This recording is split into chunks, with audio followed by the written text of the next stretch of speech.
Let me just talk to you about Shehbaz Sharif, the man who is likely to be, the next prime minister of the country. Will he? There's just too much of a mess that Imran Khan has left behind in Pakistan in terms of economy. There are depleting foreign reserves, inflation, foreign debts.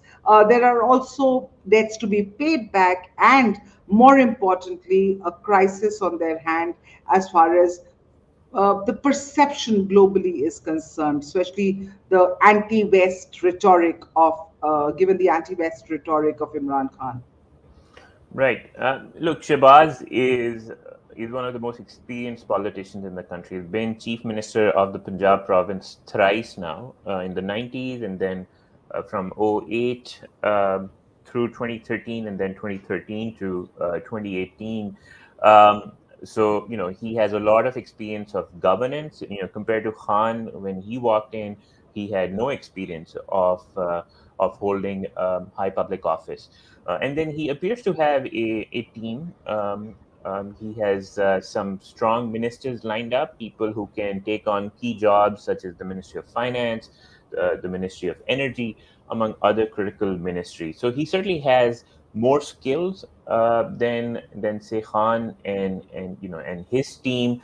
But the challenge facing Pakistan is a steep one. As you noted, the economy has been deteriorating. Has been you could argue that it's on the verge of collapse. Pakistan's foreign exchange reserves have depleted. The currency has been under a lot of pressure, and unemployment has soared. Inflation has entered double digits, and so he has to first and foremost stabilize the macroeconomic situation.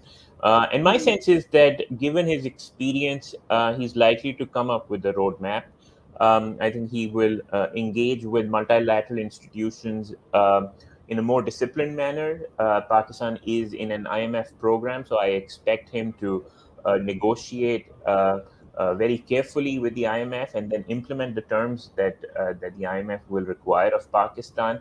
I also think that on the foreign policy front, he will be able to re-engage with some of Pakistan's traditional benefactors, like China, like the Saudis, in a more meaningful manner. We were hearing that even though these two countries remained aligned with Pakistan under Khan, but they were not really happy with how Khan kind of went about his business.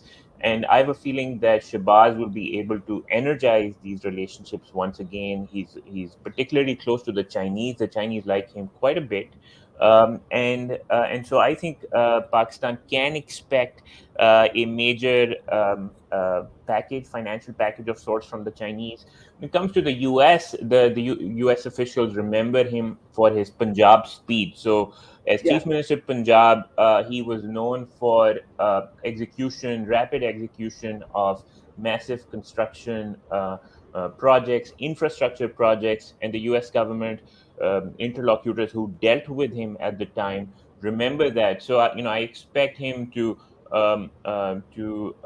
be engaged by even the U.S. government. Now, on the issue of sort of global perception and Pakistan's standing, Khan um, made matters worse. I wouldn't say that he was the cause of this perception crisis that Pakistan suffers from, but he made matters worse. In particular, under the Biden administration, some of his rhetoric was unhelpful. I think Shehbaz will be much more careful.